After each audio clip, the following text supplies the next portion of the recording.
Welcome back, CSTers. You are listening to Cincinnati Soccer Talk Monday Night Edition. We now call this the main show, but for those of you that have been longtime listeners, this was the only show back before Brian had the cool idea of starting a March to Match Day podcast, and Coach came along with his souped-up tactical podcast and FC Cincinnati celebrity co-hosts. This was the original idea, and it's been a cool, evolving show over time.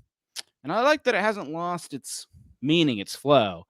Don't get me wrong, there's been different versions, the recorded podcast, the live podcast, the phone calls, all the different variations and experiments that have been ran and tested. But end of the day, it's just been a show of some people that love a team for good or bad, and a bunch of people on the other end that like listening, as rough as it is sometimes, but you listen because you want to. I've seen our own staff get frustrated and even call it quits just to feel that call again, because it wears off, and it's just the way soccer works. A club is really just a group of people, and a team can go out and lose and frustrate all of us, but at the end of the day, you find yourself talking about FC Cincinnati again because it's your club, and you know they can be better, and they will eventually be better. Sentiment aside, I am your host, Boston Brazel, tonight, fresh off some much-needed vacation time, and I hope you enjoyed those two podcasts while I was out. Brian and Coach did an awesome job hosting, minus what sounded like some kind of Brad sabotage last week. Speaking of Brad, can we get Brian, this road on the show, meow? I have them both on as co-hosts. Brad, welcome in. Hey. What did happen last week? I couldn't tell if that was set up or what. Just got another, content bomb dropped on us. And then, I do have to say, after doing my March to Match Day last week, you do a lot better job with the monologues. I completely butchered that on March to Match Day last week. But, it's good to see you. I somewhat miss you, somewhat don't, because now I get to ask the questions that need to be asked on March to Match Day versus, you going all the way up in the universe there. But no, man, I'm glad to be back.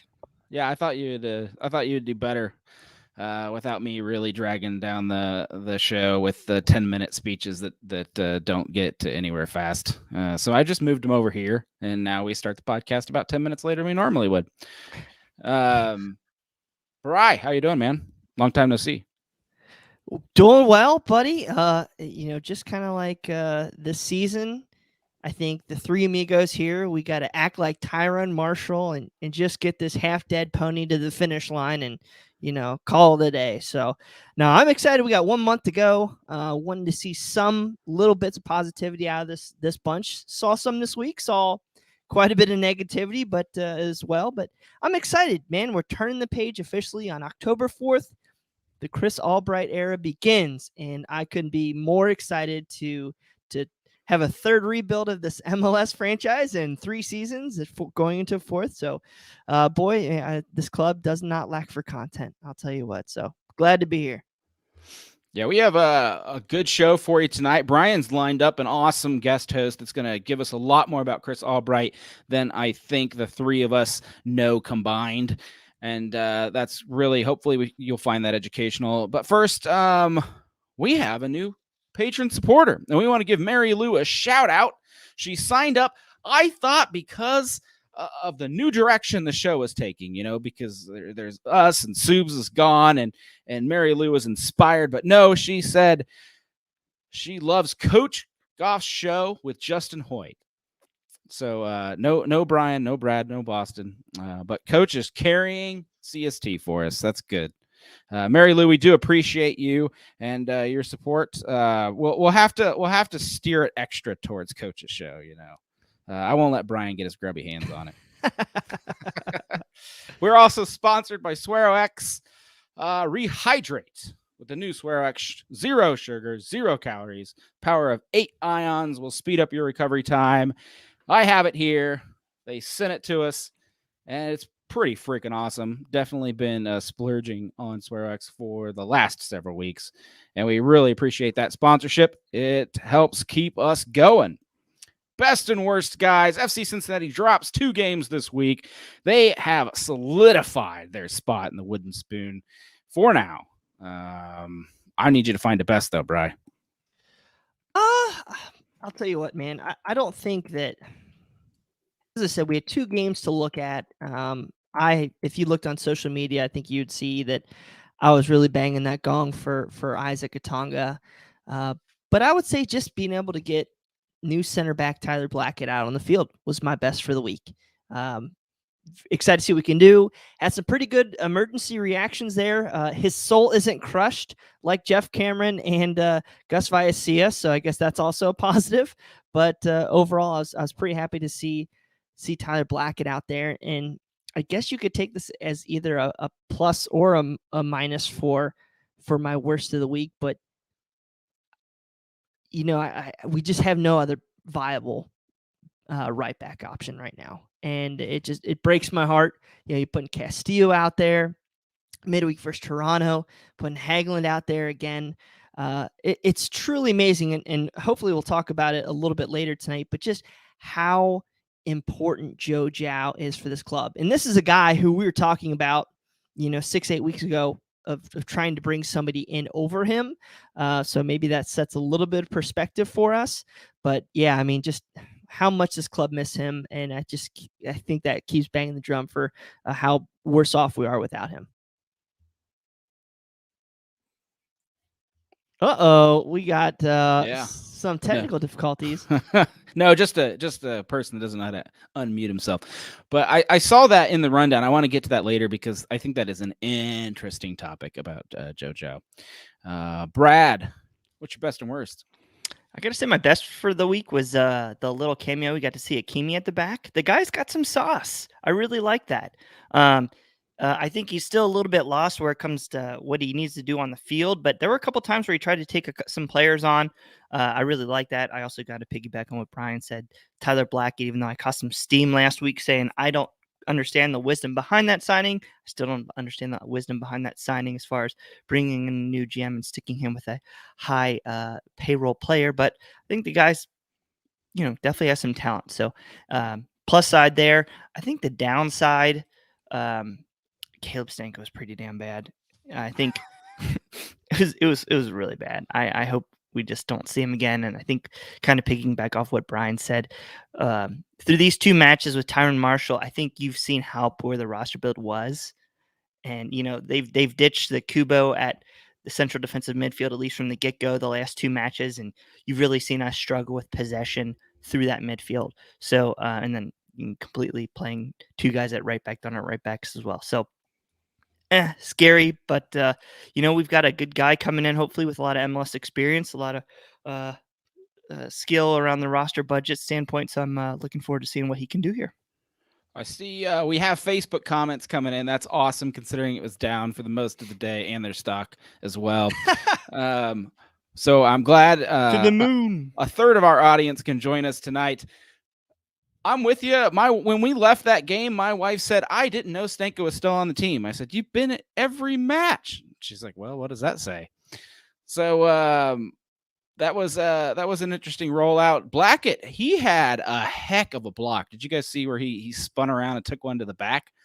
If Blackett wasn't defending on that team, I think New York would have had another goal. It might have been 2-0 at TQL Stadium, but I thought he did pretty well for his first rollout. So my best and worst are going to be right in line with there. Just want to, again, qualify the pretzel situation has not been resolved at TQL Stadium if you are following that update. I believe our guest host is here and ready.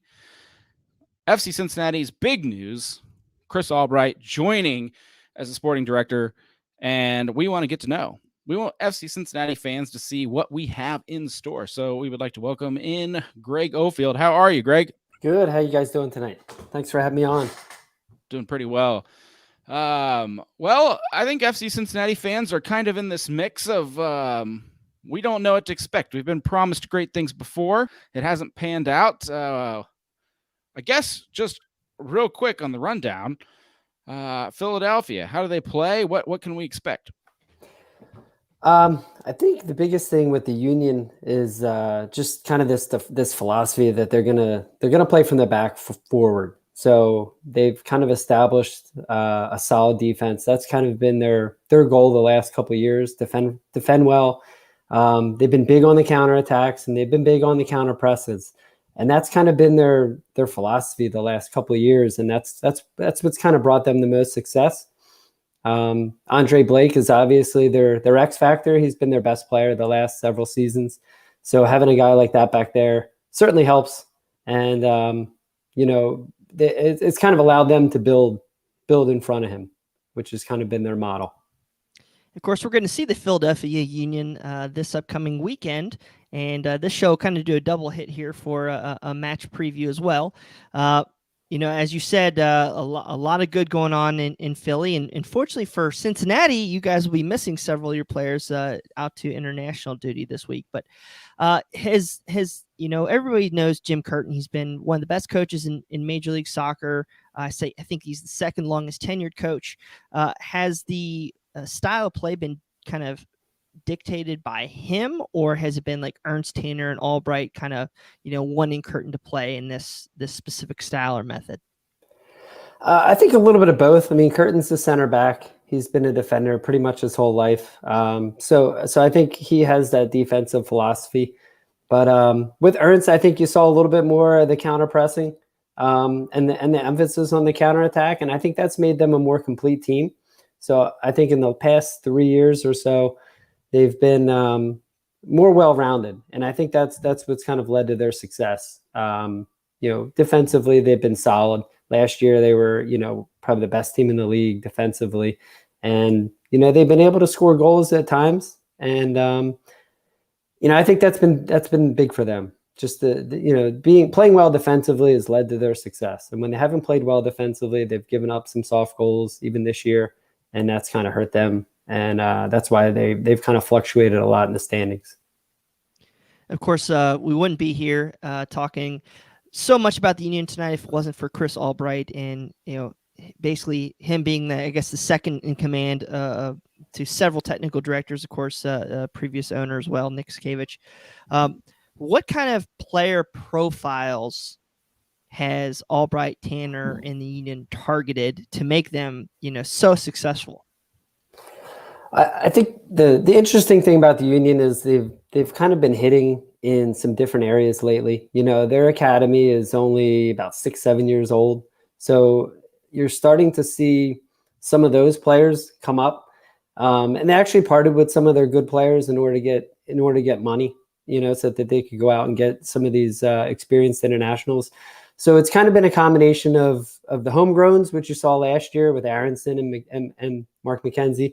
And then, going after some of these internationals and even, the Jose Martinez deal last year was huge. I mean, he's been a great player for them these last 2 seasons.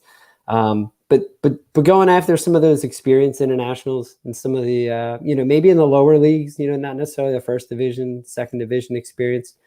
All those players have been acquired within the past 3 or 4 years, and they've been huge. I mean, that's the core of their team right now.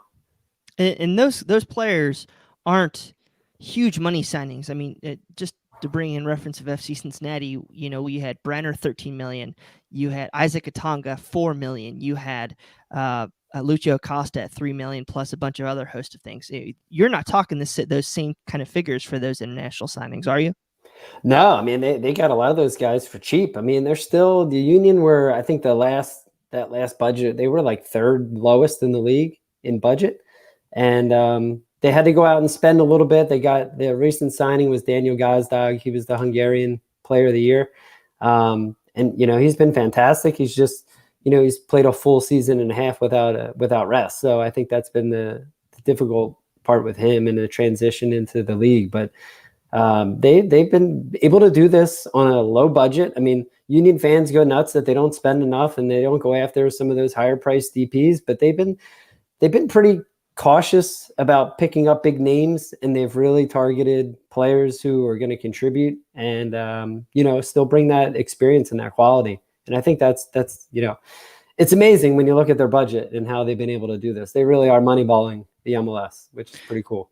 So we've seen some big names like Brandon Aronson, Mark McKenzie. They've gone overseas from the Union Academy. We've seen really a strong resurgence from the academy, a lot of the old Bethlehem Steel guys who are now getting MLS minutes. What's been that role with the academy, and maybe what's been Albright's role and how he's fostered some of these young players to get in that first team squad that maybe some FC Cincinnati fans could be excited about? I think he's played a big role, and I think there's a lot of ways that he doesn't get enough credit for what he does for the Union, and I think that's it's unfortunate because he's got a tremendous level of experience. He has great relationships throughout the country, throughout the league. A lot of his former teammates are now GMs, they're players, coaches, and his experience is wide in the American game. And I think that reach from the academy and then throughout the league is going to be his biggest asset. He's been there from the beginning with the academy. When he retired, he kind of jumped right into a managerial role, and the same thing with Curtin. And I think the two of them together, they've been, they grew up playing together. They're friends. They have a lot of the same contacts. So I think that's the biggest thing with him, is that he's watched this club grow into what it is now. And there's a lot of moving parts. There's a lot to it. And I think that takes a lot of time to learn. So he's not going to be the guy, the public figure that maybe Ernst has been, or maybe Ernie Stewart has been, but he's definitely a guy that's involved and he's aware of what's going on. And I think that's what makes him a great hire for Cincinnati. FC Cincinnati fans have been, they've gone through some stuff. They're looking at their third last place season. I think a lot of fans, right or wrong, are looking for some fixes and some quick fixes. And unfortunately for those fans, there's a roster that's already in place with some multi-year deals. Albright's going to have his work cut out for him. So I kind of want to know, and this is completely just your opinion because there's not going to be much research to go off of it, I don't think. But how much time or patience do you think FC Cincinnati fans are going to have to exercise here? To be honest, I think multiple years. The Union, it took them a long time before they were legit. I mean, years before they were legit. And that's hard to swallow because, you see a team like Portland where they were having instant success. And then a lot of people, you want that. But at the same time, I think you want to build something that's a little bit more lasting. And I think that's something that the Union had been able to do. And I think that's something that Albright plans on doing as well. You have some experienced players, like Harris Medujin, always mispronounce his name. I loved him. I was really upset when the Union got rid of him. I thought he was one of their best players, and I loved watching him play. But he's also 36 now, and Jeff Cameron the same. He's got a lot of local ties to the Philly area as well. Same thing, I mean, he's only got a certain number of years where he's going to be productive, and I think the Union made a clear decision that they were going to kind of depart with some of those players. I mean, they still have Vecino, who's an unbelievable player, but he's been hurt most of the season, which is disappointing. So I think those kinds of decisions are going to be tough, but at the same time, I think, he'll be looking at, growing the roster, getting players who are going to produce for multiple years, and kind of following a model. I think that, he's kind of followed the last couple of years with Ernst, which is, get some of those experienced internationals who are in their prime. They don't have to be the top DPs. I mean, the goal, I think, is everybody's trying to find the next Carlos Heel, and, they're out there. I mean, it's just where are you going to find them? And I think one of the things that Albright brings is he's got a relationship with a lot of people around the world now. He's got tons of contacts. He'll find them. I think that's what you need. You need some of those experienced players to come in and really shore up your lineup. And Cincinnati's not there. They're not that far off. You had a lot of close games. I know you had a couple blowouts this year, but most of the games have been close. So I mean, you're talking about maybe 3 or 4 really solid pieces. And a couple players maybe develop down the road. But I think that's probably going to be his plan. Hey, yeah, we took a 7-1 defeat in Minnesota and improved that to like 4-0 a couple times this year. So we're making some sort of progress. Okay, so the one thing I loved from the interview with Curtin and about Albright is how he and Chris and some of their leadership team learned with some of their mistakes. and it kind of crafted them to the successes of where they are now. Is there any certain players, more specifically players, I'm going to say one, Rise and Boley, that they may have brought in early on that failed, and then where they possibly learned later on, with guys who are succeeding now? I don't know if they really failed on a lot of players. I mean, I think it was more about fit and what they wanted to do. They brought in, Bedoya was a huge pickup for them. I mean, they signed him as a DP, and they've been able to negotiate his contract now over the years where he's no longer listed as a DP. He's been such a huge player for them. Blake, of course, he was a college draft pick, so I mean, Union don't draft college players anymore. I mean, they just haven't. They've traded away all their picks. Trade them to us. Right. Yeah. Yeah. But I mean, Bedoya and Blake they were college guys, so they really haven't missed on a lot of guys. I mean, they've upgraded. I think that's the big thing with them over the last 3 or 4 years. They've been able to take players who were solid performers for them, and they've been able to upgrade. Picault was a good one for them. He had some good years with the Union, and they got rid of him. Austin Trusty was the guy who grew up in their academy. He's in Colorado now. It was tough to part with him. So there's players I think that they've developed or they've picked up that they've moved on with. And I think Harris was a tough loss. I mean, they got rid of him, and then they got Jose Martinez, and they're two completely different sixes. But you see how their game changed with Martinez, and that's a shame because I think a lot of people loved Harris. So Martinez could cover space, is what you're saying? He covers space, and he kicked the snot out of people too, which is great.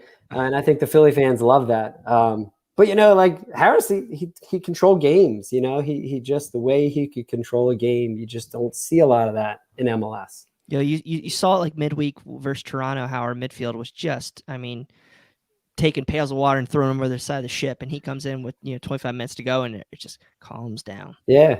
So I'm not trying to throw cold water on anything. I'm just trying to be realistic, because when Gerard and I came in, we're like, man, this guy's gonna have contacts all over the world. It's gonna be great. We just hopefully can learn the roster rules. Like, that was his negative thing coming in, is there was nobody really around him to do the roster rules. We know that that we'll have a new general manager now that know the roster rules, but what might be his one area where you might see some worry, or like what's the one area where he needs to prove it? Well, I mean, I think he's going to have to prove that he can get probably some of those international players with experience, because, a lot of people are going to look at some of the people they've signed the last couple of years, and they're going to say, oh, it's got Ernst written all over it. Like, I think one of the first players Ernst signed was Kai Wagner, and he was an all-star this year. But they also got like Sergio Santos, he was their leading scorer last year. He was from Brazil. And I know Albright had a lot of impact in getting him. And I know he had impact in getting Martinez as well. So, I mean, I think proving that he can get some of those guys outside of the country, because he's obviously got the contacts, in America, he can find young players. He can find people across the country, and in Canada. It's just more of those international players. I think that's probably going to be the question mark for him. Now this might be a tough question for you, because he's literally been in one organization for forever. Okay, so he hasn't gone other places and learned from other people, unless you include the transition between Sakevich and Ernst Tanner, which big difference. But do you think he's got the context? Like, where do you think he's going to go with this coaching search? Do you think he's got enough context out there to draw a list of names, or do you think he's going to maybe try to dip into that Philadelphia Union well? I mean, he's definitely got contacts around the league. I mean, yes, he was a local guy, but he played at UVA. He played for Bruce Arena.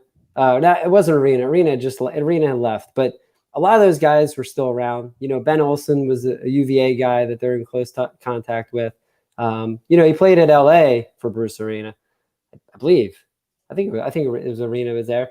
And, so he's definitely has good contacts with the people he played with, in the, the national team, the Olympic team. I mean, the last time the USA went to the Olympics, he was on that team, and a lot of those guys are coaches and GMs right now. So I think he definitely has that experience with the contacts. So I don't think that's not going to be a problem. So what you're saying, Jim Curtin's on the way. I don't think the name they throw around a lot is Pat Noonan. Yeah. We've heard Noonan. So I mean, I do see him picking somebody who he's comfortable with, because I think the relationship that he had with Jim was unique, and I think that was a big part of their success. So I think he's probably going to be looking for somebody like that. The other name I thought about was Ben Olsen, but he's in Washington now. He seems pretty settled in with the Spirit. I know Chris Armas was a good friend of Jim's. His name's going to get thrown around. I would think. I know Raphael Wicki was another one. He was another good friend of Jim's. But these were also guys that, I don't think Armas got a fair shake in Toronto, and I don't know if Wicki got a fair shake in Chicago, So I think if you're in an environment where there's patience, like a couple of years, I know you guys want to win now, and that's tough, but I think it takes time. And I think that's the one thing the Union learned. I think that's one thing that Albright learned being at the Union, is that they were able to have a little bit more patience in order to develop what they had now. Like Curtin didn't have a good couple of years, his first seasons. They made a couple Open Cup finals. And, in Philly, when you get to a final and lose, people want to burn things, and that's just the way it is. But they stuck with them, and they've been even better team since then. And I think having that patience is going to be important. So I think somebody that he's got a relationship with, somebody that he's got a track record with, either through his playing days, or even it could be, some of his relationships through the Union. But I think there's going to have to be patience. And I think that's definitely what Cincinnati needs, right? Because you guys have been kind of all over the place the last couple of years. And I think having that stability will be big. Yeah, I mean, this is just my 2 cents, but I think, if it's a Philly GM, so let's just pretend it's a Philly coach. There's no certainty on that yet, but they come in here, and FC Cincinnati fans can see a light at the end of the tunnel. I think you'll get that patience. Mm-hmm. I think the problem with night camp and Stam was we implemented a no MLS experience system. Signings, despite our owners spend money, so in that way we're different than Philadelphia. But I'm not being mean. I'm just like, there's $40 million out there on the rosters, out there on the field. So the fans are just kind of like, there was no light at the end of the tunnel with Stam and night camp. You just saw that you're taking stabs in the dark and hoping that if you spend enough money, it'll come together, but the plan wasn't there. The vision wasn't there. And so I think if Albright can come into Cincinnati and show ownership and the fans that there is a plan, there's a vision, there's if you just hold on here for 2 years, if I can offload some of these bad contracts that you have, or I can move things around, I think the fans will come on board. End of the day, FC Cincinnati fans are at the point where I think they'll just settle for second to last. It's a step up, right? I mean, that's what I think is the most appealing thing about this job, is because, hey, you turn this thing upward, that's instant success right there. So I think that's what makes this job probably appealing to Chris Albright. And not to say that you guys are going to try to become like the next Union, but I think there's definitely some of those philosophies that the Union have stuck with over the last 4 or 5 years that have panned out. And that process, it takes time, unfortunately. And, we went through those pains. I mean, I was a season ticket holder the first couple of years, and there was a couple of years in between where I couldn't even go to the games. I mean, it was just awful. And I think that was some of those mistakes of trying to get overpriced players or trying to do too much tweaking. And, the last 5 or 6 years, they've just had a really solid core philosophy, and they've been able to build on that. And I think that's what you want, I think, in the long term. So speaking of philosophies, I typically run the March to Match Day podcast. We invite the other guests on, talk about how they play and all that. So what's the philosophy for the Union this weekend, and maybe how that coincides with what Albright's going to do here? I think they've been really playing well lately. So, their defense has been solid. They've been really compact. They move well. They play with this 4 in the back, 4 diamond. So their diamond is basically they shift all across the field, so there's no real wingers, so you don't have the players that get stuck out wide. So it's really a defensive core. So they've been moving really well. Offensively has always been that's been their struggles. I mean, they've been terrible in the final third. Most of their goals are free kicks, corner kicks, the occasional counterattack. They scored 2 goals off run and play on Sunday, which was like blew people's minds. Like, wow. So they are really determined to counter teams, and it's almost like forechecking. In hockey, they're not afraid to lose the ball and then win it back, and they're probably better at that than actually beating teams. So I mean, I think you'll see some of that. I think last year Cincinnati, they played the Union tough both games, and I think to me there's 2 ways to beat the Union. You're either going to sit back and defend and make them beat you, because I don't think they can. Most teams, they just can't break teams down. They have a lot of trouble with that. And I think Cincinnati did that twice last year, and I thought that was effective. The other option is to go all out and attack, which you saw against the Union in the Champions League when Atlanta went after them, but then couldn't score. And then the Union scored all those counterattack goals, which was pretty impressive. But I think those are the 2 ways to beat them. So I'm guessing Cincinnati is probably the first way. They're going to sit back, defend, make the Union beat them. I think that's how you beat the Union. Well, is there any? I know you guys are missing quite a few players this weekend. Is there one player that you could highlight that we FC Cincinnati fans need to be scared for going into Saturday? Oh, wow, I don't know, because you got no Blake. Joe Bednick will probably play as the backup. He's been a pretty solid backup this year. Martinez is out, so you're not going to have somebody in there kicking people all over the place. So I think that's good. That's good for you. Yeah, Acosta will be happy. Yeah, I mean, Santos is playing. His speed is just unmatched. Like he's a tough guy to cover when you're matched up in that open space. So I mean, he's definitely somebody you would watch out for. But I think last year, the way Cincinnati sat back, he almost became a non-factor, because you weren't giving up the counterattacks. So I think it kind of neutralizes him a little bit. So if they do the same thing, I think that'll be positive for you guys. I don't know. I worry about anybody. They're not really dangerous. They are really committed to playing as a team, and I think that's what makes them scary when they're on. And they've been on the last couple of weeks. They've been playing really well.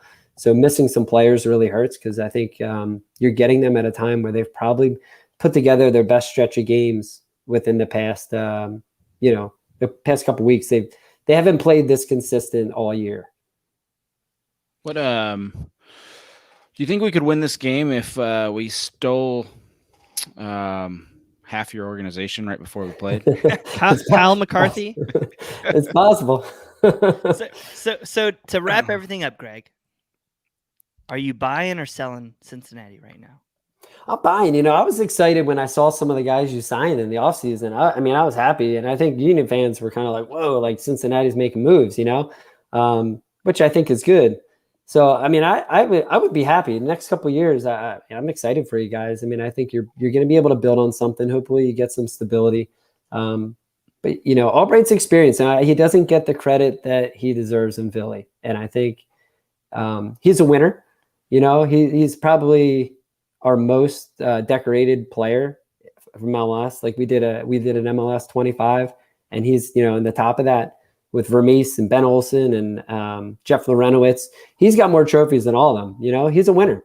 Mm-hmm. And I think now he's more determined, because now he's the guy, and that's pressure, but he's the kind of guy that embraces it. And I think he's gonna do some great things for you guys. Well, Ken Hecker and I, you don't know Ken Hecker. Ken Hecker and I, we're the Moneyball guys on this show. We are finally glad somebody's sitting in that chair who understands the value of GAM and TAM, and thank you, ma'am. Yeah. Yeah, it's so confusing, but yeah, no, absolutely. I think he'll be a good fit for you guys. Well, I think you guys have any more questions, or I think we're all tied up. We appreciate you coming on, Greg. I know our fans do, educating us. I'm a newer fan to the league in the last 6 years myself, so I didn't get to see his glory days, and so I appreciate you kind of explaining what's what. Hey, thanks for having me on. I appreciate it, and good luck. We'll see you this weekend. All right. And that's Greg Oldfield from Brotherly Game. And so we appreciate him coming on again. Well, guys, let's do a quick recap. I know, like, personally, I didn't get to ask the question I wanted to ask, which is, does the general manager have control of the pretzel stands? Like, can that be his first change? I'm kind of thinking it might be outside his scope, so I'm hoping one of our other hires is just something. Oh yeah, I don't know though. Like, we have the option to talk to this guy here in a few days, and I'm hoping that we can actually get some better questions, not just the pretzels, but some better questions.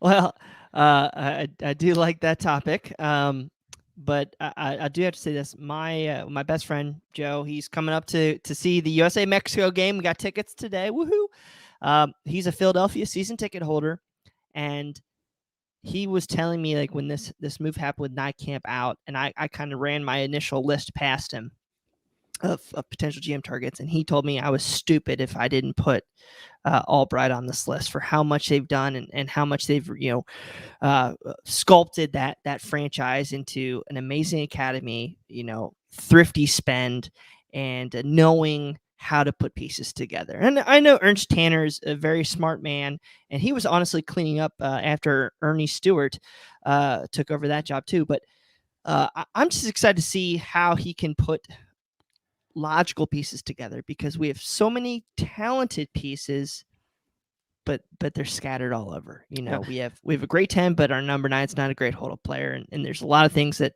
I hope that he can craft a roster together.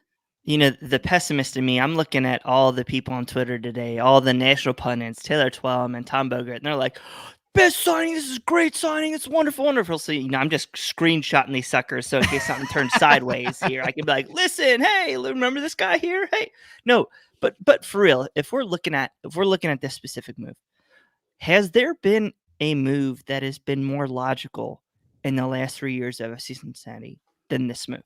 Seriously. Great because point. We brought in high, shiny is Brian, what do you say, pretenders or something today on Twitter. This guy's done the job.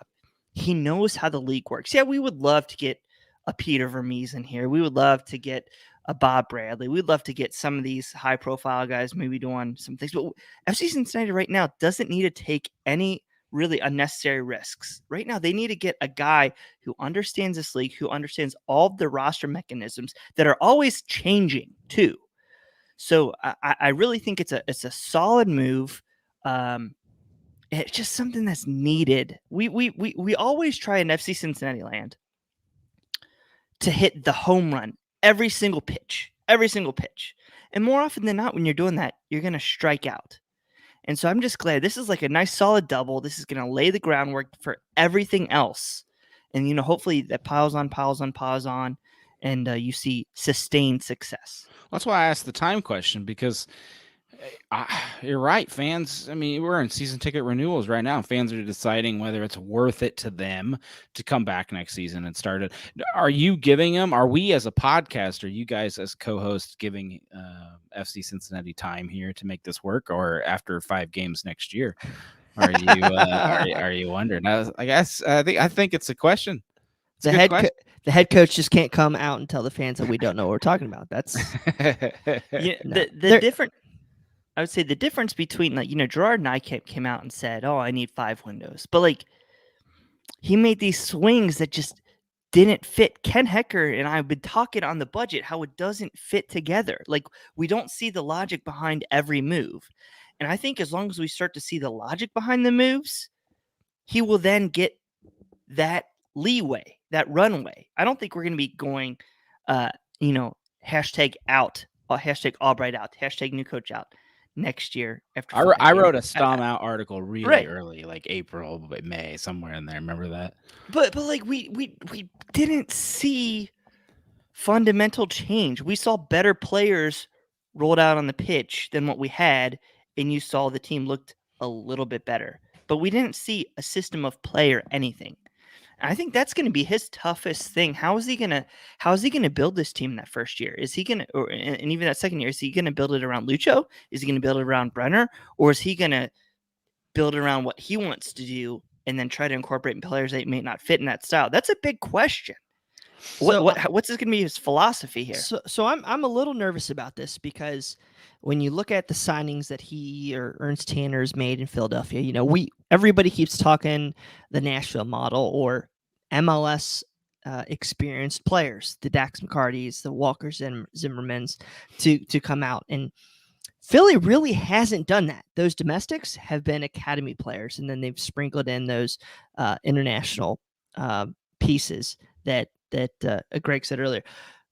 My thing with Albright is I'm hoping that he has enough pieces to fit it together to limp along to notice, okay, you don't have a right back. I mean, you don't have a backup right back. You don't have the right sixes.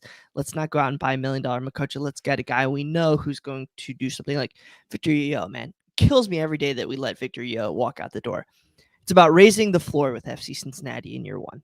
It's about not being the worst team. It's about, hell, 10th or 11th, whatever. That's fine. Just be competitive and get us into the right step where we can see, okay, hey, we had a good first year, or we saw pieces that work together, where last year, year one under Stam, we just didn't see it. I mean, it's a complete rebuild again. Your big piece, Sim De Jong and Locadia, didn't hit.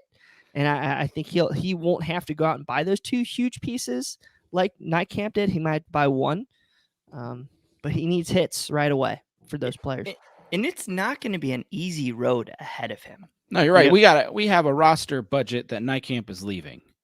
Right. And we talk about, maybe there's 8 or 12 players that might leave after this year, which sounds like a lot. But if we think about it, the main core of players is signed into next year. We believe Cruz, Kubo, Makocho, those guys are signed for next year. Matarrita, Brenner, Barrial, a lot of our high-priced TAM, U22, and DP signings are accounted for next year. So his first really active business is, how's he going to create some roster budget room? How is he going to be able to move on maybe a Cruz, maybe a Makocho, whether that's a buyout or not? Does somebody want Kuba, or does Kuba want to leave somewhere? You know what? Maybe Barrial doesn't think his future's in Cincinnati. Maybe he decides to leave, and you know what? That frees up a U22 spot next year. So these are all questions that he's going to have to ask himself and answer to try to build a competitive squad. And I'm going to give him patience, and I honestly think he's going to get the Moneyball part of it right, at least get this club in a fundamentally sound structure. But it's not going to be easy, but I'm really interested to see what he's going to do and how he's going to incorporate, existing pieces, new pieces, MLS vets. But I don't envy his position. So we have a listener question here from David Moore saying, was Nightcamp wearing too many hats, scouting, etc., and is Albright in the same boat? I have an opinionated take on this, but I want to hear you two go first. I don't know. Nightcamp was definitely a scouting GM. We brought him in for his international connections, and I feel like in a way he took over the scouting team. I'm not sure if Albright's going to have the same style, because I think that FC Cincinnati has a scouting network. It's not the biggest in Major League Soccer, but it's not the smallest either. They have on-staff guys to do this. So I honestly think it's if he wants to do it, it's his ball game or not. Are you going to bring the fire, Brian? I don't know. I'm really interested to see what you're going to say on this one. So my opinion of Nightcamp is, I want somebody who's, regardless of where he had a lot of hats to build out a football organization. Yes. It appears that Albright's already bringing somebody, Kyle McCarthy, who I think is the assistant technical director from Philly. He's coming over here. A lot of people thought he was going to take over for Albright, which is pretty interesting. But I think Cincinnati needs, and I know this is going to sound elementary, guys, but they need somebody who's going to be invested in Cincinnati, who's actually going to live in Cincinnati and be a part of all the unique facets of the game, whether it's scouting domestics, scouting college players, being a part of all these things, and being here in Cincinnati to make those decisions, not being a helicopter GM over in Europe for 6 months out of the year. I know it might be tough for people to hear, and I might draw a little fire on that, but legitimately, I mean, Albright needs to be here on the ground, needs to get a culture of buy-in for this town, this city, and this organization, and they need to be here to do those things. So I really think if you get a guy who's 110% fully committed to this job, making the right moves and getting down in the weeds, success or that floor will at least be raised. And I think he's somebody that's probably that's going to be willing to do that. We're already hearing, back channels to people that's something that the ownership wanted. So yeah, being a Bengals fan's better this year than being an Eagles fan anyway. Might be a good time to switch cities overall. Yeah. Oh shoot, Boston. Well, this announcement was kind of interesting. It came out pretty early. Twellman started. I think he started the ball athletic rolling. Guys. Oh yeah, you're talking about when Weibel was. Yes. So yeah, just like hey, FC Cincinnati's getting close. They've made some offers. And that's the first thing I heard. And then shout out to the guys at the Post. I love it when fan outlets break news. I might be biased in that measure, but the Post just kind of is the first to announce that Jeff Albright took the job. Chris Albright. Chris Albright. That's why you're the host, big guy. Pay you That's big right. bills. Yeah, it was only a matter of time. But I'm just glad you didn't call Pat Noonan Danny Noonan like Caddyshack. Like, I'm all right. There was a Noonan that worked for FC Cincinnati. Me. And there's a Noonan that works for UC that I do broadcasting with, so I've struggled with the Noonans. So I've been very careful with that. But was that a joke or a humble pat on the back like I broadcast for UC? This is running off the rails, boys.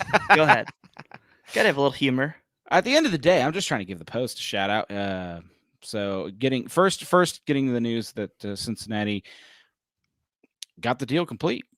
So shout out there. What Siskel and Tyrone, they had something as well. Was that the assistant technical director, Brian? Stashkel and Paul Tenorio. There you go. Never fail me, Boston. You never fail me. It is amazing. Yes. So they said that that Albright was negotiating with Cincinnati, and that was prior, or I guess after Craig Weibel, who. Again, we shouldn't be disappointed that we ended up with Albright. I think Weibel would have been a great general manager, but deep down, I think his family wanted to stay in the West Coast, and he's already interviewing at, I believe, San Jose too. So, but yes, Stashkel and Tenorio reported that assistant technical director Kyle McCarthy will be joining. So, I'm excited, man. He has a game plan. And he's executing that game. Albright is executing that game plan already. So we'll see how fast it takes to bring in a head coach. I think that needs to be numero uno. God, I'm pulling a Boston here. I joke with kind of Brad said earlier with aiming high and going after Jim Curtin. I think that'd be wonderful. I don't know how realistic it is. I think it'd be an interesting dynamic where maybe you had the Ernst Tanner and then, org chart, 2 lines down. There's Curtin on one side and Albright on the other. I don't know how Albright jumping over Curtin on organizational chart would work in Cincinnati, but I think if we ended up with Pat Noonan, we'd be okay. I'm really interested to see what this search is going to look like because Yes. On allocation disorder with Stashkel and Tenorio, Boston, they mentioned that FC Cincinnati literally reached out to a ton of teams and they're like, "Hey, we want to interview your general manager, not your assistant. We want to interview your general manager. We want to interview your general manager." So it shows to me that FC Cincinnati is actually being ambitious. So I wouldn't be shocked that our next coach for FC Cincinnati is a current head coach in FC Cincinnati right now. I really question the wisdom of FC Cincinnati reaching out and getting an assistant coach. You guys are getting your hopes up. I don't want Chris Armas. Please, God, no Chris Armas. Like he said that, I was like, oh my God, no, I'm going to throw up. But I wouldn't be shocked to see something like that. I mean, you look at FC Cincinnati, but that was before the Cameron signing, before some of the other moves like Blackett. FC Cincinnati had the 5th highest payroll in MLS. You're telling me maybe a coach that's, maybe they're a middling a playoff team, but they've got the 20 or 25th payroll in the league or something like that, wouldn't want to jump to FC Cincinnati? Yeah, it's a project, but in this league, short-term moves can help make success. Look at like Vanny in LA now. That's a different market, but you've got a large payroll in MLS. A lot of coaches would like to have Lucho Acosta as their number 10 in this league. A lot of coaches would love to have Brenner in this league, Jeff Cameron at center back. There are pieces in this league. So I wouldn't be shocked where we make a splash domestically to get a good piece at the end of the year. Real quick, I just wanted to give a shout out to our sponsors. We've been rolling tonight. And before we run out of time, want to thank everyone who supports us on Patreon, as it is the majority of our funding. Ree Lee, John Davidson, Mike Hudson, Matthew Long, Robert Stevens, Loyal Failer, Matthew Adamczyk, Buddy Taylor, Riley Stephen Burke, James Denbro, Tom Newhouse, Brian Weigel, Brian Gills, Dan Alberts, Will Kajczyk, Ian Rexroad, Augustin Caceres, Bill Attendaitis, Carl Veit, Jeremy Schneid, Kyle Pohl, Christina Sharma, Rupesh, Mike. No, I'm not going to say it. Not sure what that is. Tom Beavesdorf, Jason, who is super average, John Haskell, and Ryan Ernst. Thank you for supporting Cincinnati Soccer Talk. Well, guys, we've dodged the subject as much as we can. Oh, thank God. If you still want to go back and talk about the new general manager, we can. If you still had some final thoughts on that, but we did lose 2 games this week. I want to bring it up just because we have a new manager. He did shake things up. These losses looked slightly different, and I've noticed, and I think this is the point I want to get to first. Post-match, you saw some fire in our coach, and then you saw some fire back from the players. Not 100% on the same page, but I just think I like that it's not status quo. You said that on a podcast this week. I'm not sure that it's not status quo. I mean, I know some of them don't want to see squad rotation like Lucho. No. But I mean, players need to be put on notice. If you're a comfortable guy and you're saying, well, maybe, and the coach is saying, oh, maybe he doesn't need to be so comfortable, he's not going to get a great reaction. But I like hearing fire. I like hearing how he's saying some of these guys aren't tracking back. I mean, maybe that was Barrial. We've seen his performances slump the last, 10, 12 games. We've seen some guys that just aren't getting in the correct positions defensively, like Cruz. He's not being a disruptor in midfield.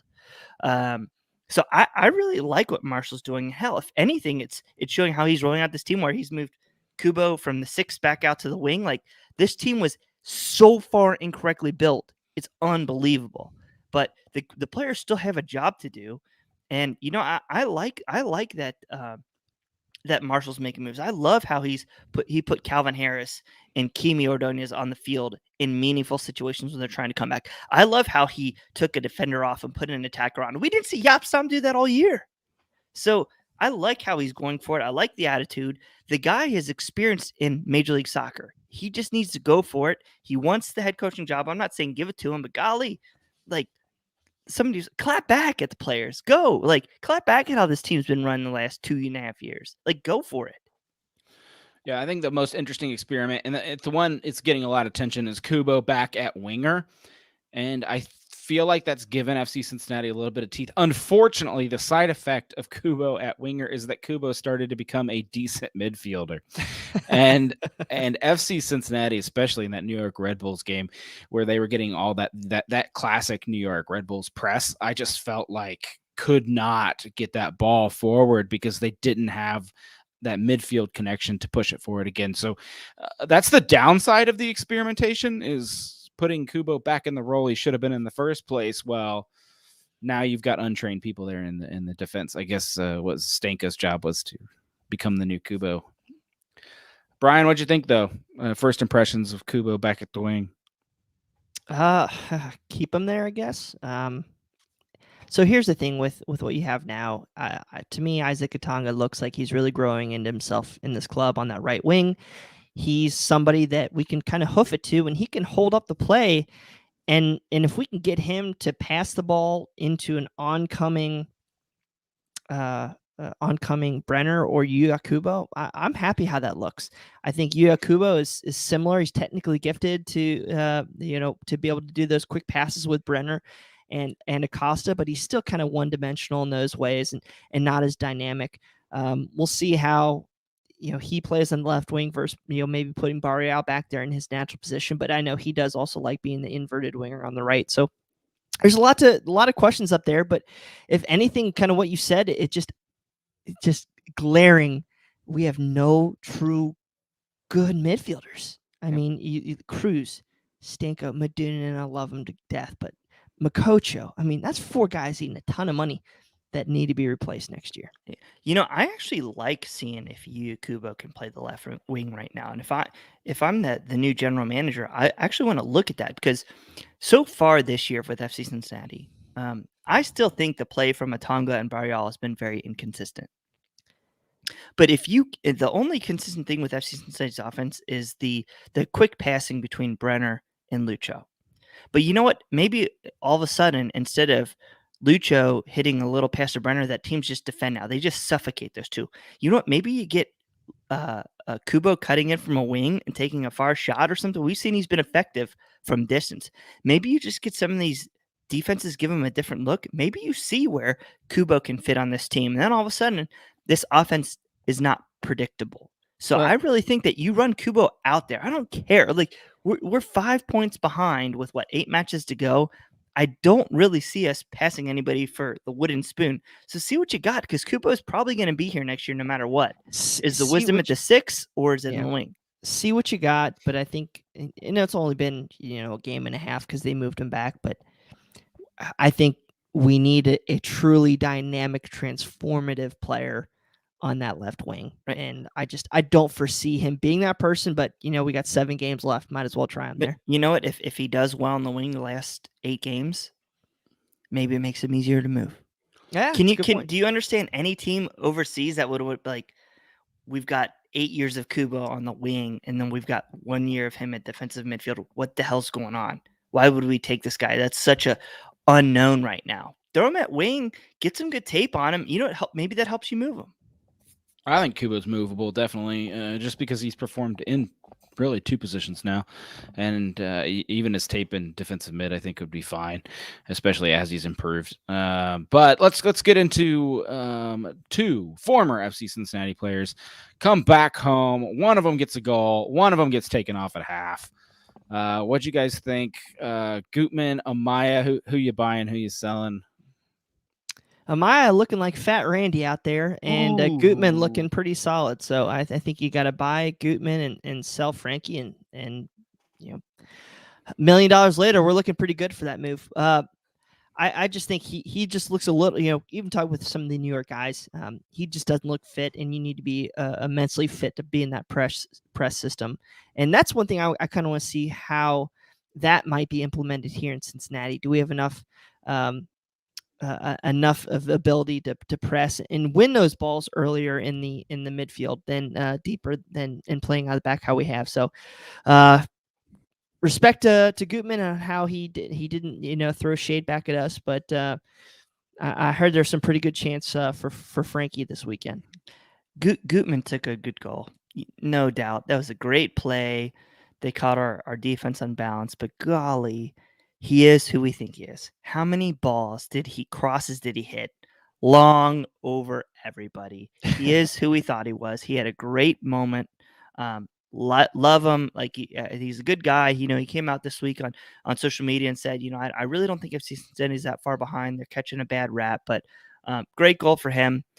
I do think it was probably, even though my feelings are really hurt with Frankie, I do think it was best to move on from Frankie. And, even long term, I'd love Matarrita and Castillo better than Gutman. So I think they did the right moves there from the FO. Good job. Unfortunately, you brought up the wooden spoon race. FC Cincinnati is 5 points behind. I don't think anyone in the East is. FC Cincinnati, in my opinion, is probably going to finish last place in the East. The only rescue out there is Austin, in my opinion, and I don't. They have a bunch of games that don't look super winnable in front of them. FC Cincinnati, unfortunately, just missed out on the easy part of their schedule, losing to Toronto, losing to New York Red Bulls. Those were winnable games because both of those teams are struggling as well. I know New York Red Bulls were saying they were on an unbeaten streak, but really there weren't a lot of points as part of that. Now you're getting into Philadelphia, Orlando, Chicago. Then you got Miami, which is winnable, but then you finish it off with more Philadelphia, Nashville, and Atlanta at the end of the season. What's winnable in there? I mean, in my opinion, it's got to be the Florida teams in Chicago. But if you lose to Chicago, you're getting the win spoon. I don't see any other way around it. I don't see any way around it either, but you never know. We'll see what happens with the full week of training. I mean, they've lost 7 of 8. That's They're brutal. They're 1-8-1 in their last 10. Yeah, it's brutal. Philly's good.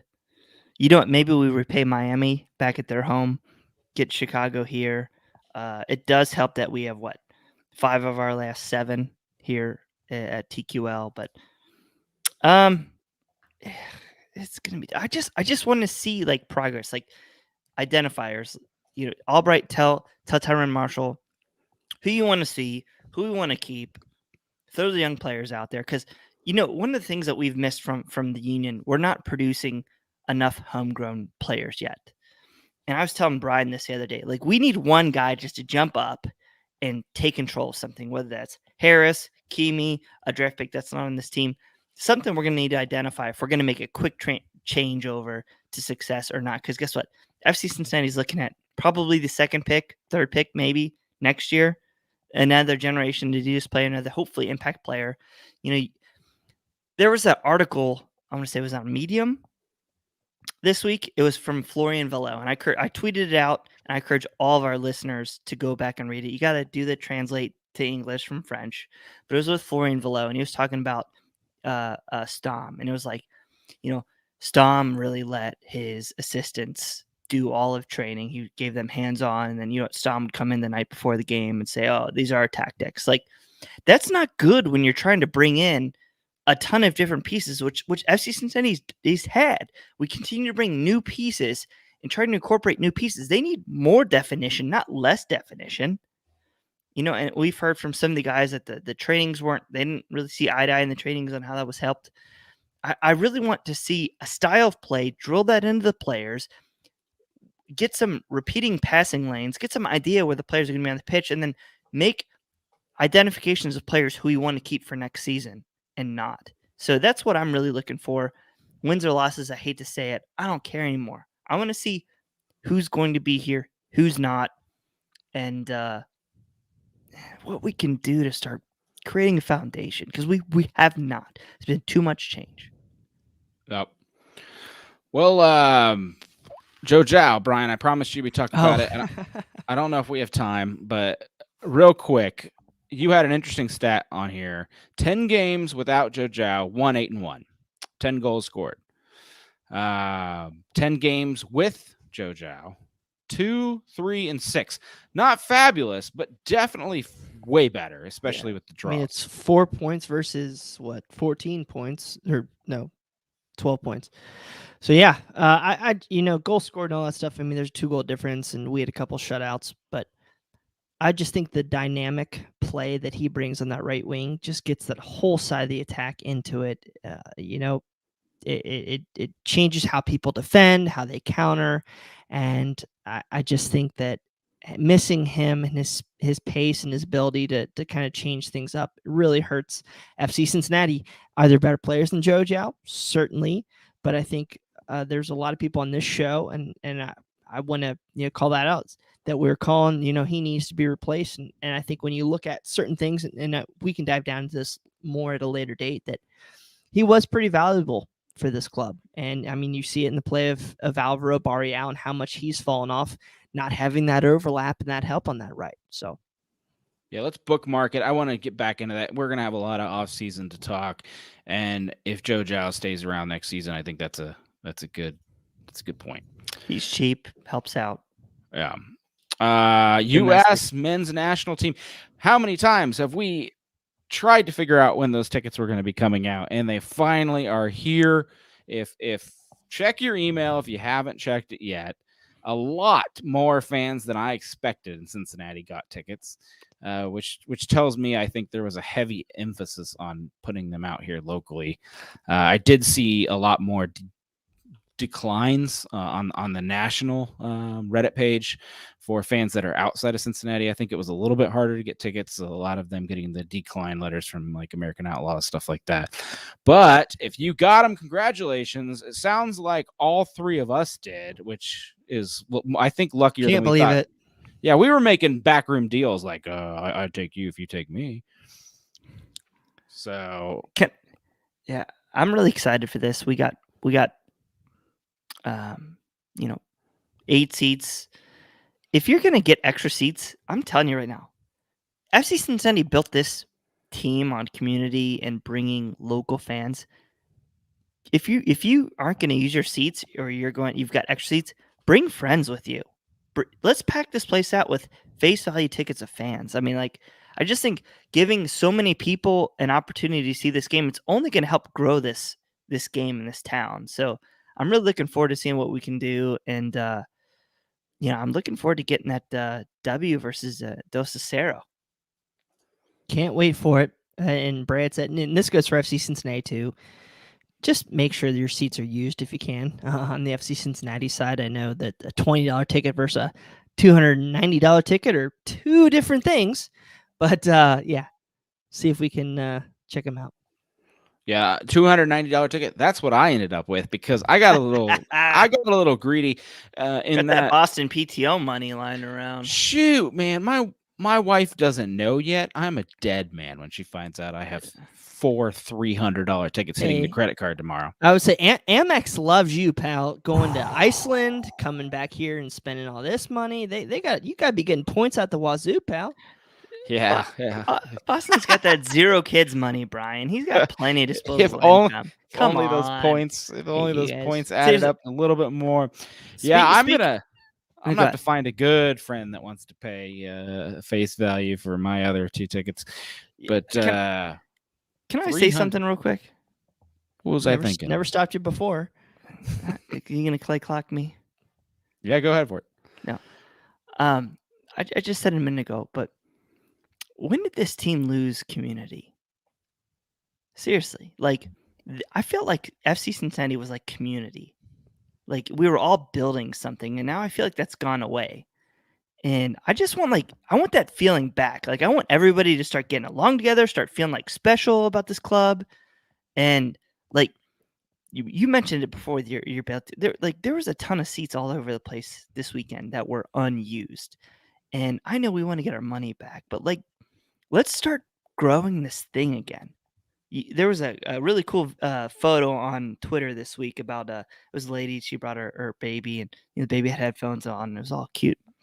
Like, I really want us to get back to feeling the roots of this club and why we came along. Like, I would love to recapture Mex right now, with our big old pitchers of beer and eating food and just getting together with everybody and just having a great time. If we can do anything over the last 5 home games, that's my number one goal, is to rekindle at least the fun environment of this team. Sorry to get in my preaching post, box there, but yeah, I will raise my hand when I've said I've been critical, and I've had somebody tell me, Brad, how come every time you're on the show you're critical? Well, what? I go with the content the club provides me, but it's still fun. It's still an escape. I still love this club, and I just want to continue to build it. I don't want this place to become the next Red Bulls. Look at Orlando, how bad they've fallen off in attendance. This is still an awesome thing in this town. The success is coming. Let's just kill it. Yeah, I'm with you, man. It is fun. I still keep going each week. Win, lose, or draw, mostly lose. You got to push through it because better times, I think I said it at the top of the show, are definitely ahead. You can only stay in last place so long. We were already breaking statistic odds in that category. And whether you're first or last, Boston still mispronounces your name. That's right. That's right. Support. The weirder your name is, the more you should support this show, just so you can watch me painfully slaughter myself through it. Final thoughts, though. Bri, it's been a second since your brothers let you speak. We'll throw it to you. Yeah, we're cutting me off during that interview, too. Thanks. Just want to give a shout out to some terrific reporting. Meg Linehan of The Athletic. She worked with several former NWSL players to uncover specific allegations about abuse involving players. Of course, former coach Paul Riley of the North Carolina Courage and several other clubs. And I just thought it was tremendous what she did. I thought it was brave of the women that stepped forward to shed the light. And I think all we can do is support them. And I know there's been a lot of talk about NWSL coming to Cincinnati. There's been some vocal people on social media saying, let's screw that. We don't need that league, or let's create another league or whatever. I really hope that Cincinnati does join NWSL. I don't want there to be another league, another fallout of women's professional soccer. I would like us to be like another Angel City FC out in LA that'll start play next year. Female owners, kind of that beacon of light, as you could say. And I hope things get better, but I would really love for money like Carl Lindner and Meg Whitman to come into the league and to advocate for protections for players and social backing and a equal wage, or a progressive wage for these players. I mean, there's some of the best players in the world making $32,000 or less. So I would just hope, if anybody is listening from FC Cincinnati, please join NWSL, join now and advocate for change and be that leader. So, and I will come with my pocketbook to buy season tickets. So please do it. Yeah, it's there's a lot going on. If you don't know what Brian's talking about, you can head over. I honestly encourage you to read The Athletic. Go ahead and pay for that article, because that's where it broke, and there was a lot of investigation and a lot of guts, as you said, to break that story. Even as a reporter that covers that league and has a lot of connections in that league, you burnt a lot of bridges just to tell that story as a reporter. And I appreciate Meg and everything she did over there. Brad, final thoughts, man. I probably wasted mine a little early tonight, Boston, but I appreciate everybody. I know right now feelings are very raw within this fan base. People are getting upset at each other again, and I just don't want that. I just want this to be a fun escape. You know what? We're from Cincinnati. We're used to our teams losing, but at least in this situation here, I think that the hope is actually on the horizon. We're still going to hold the new team accountable. Just because we're holding them accountable doesn't mean we're negative, doesn't mean we're bad fans. But I'm really excited to see what the new GM is going to do, how they're going to manage the cap, what players are going to bring in. But I do really feel, and as many national people do as well, I really feel that this Albright move was a positive, and it's going to bring some success and some excitement back to Cincinnati. Yeah, thanks, Brad, for being on tonight. We appreciate you, both of you. Somehow this podcast seems to go a little bit longer when it's the three of us versus when it's a couple others. We got an email today asking if this is my final thoughts, by the way, if we're going to rename to the Wooden Spoon Podcast. Ha ha ha. Probably should. Yeah. Hashtag by Rachel Ray. I did reply and say if Rachel Ray will sponsor us, if you can find us a Wooden Spoon Podcast sponsor that pays the bills, then we will consider it. And then no one will know what will happen in 3 years when FC Cincinnati's win a Major League Cup, and why we're called what we're called. But that's jumping back into Brad's point there. Again, thanks for listening. We hope you enjoyed tonight's Cincinnati Soccer Talk. Special thanks to our guests from Philadelphia. Greg, appreciate you coming on and telling our fans what's what. And we will see you again next week. Onward to 3. Oh, wrong podcast. Watch your tackles. Whoa.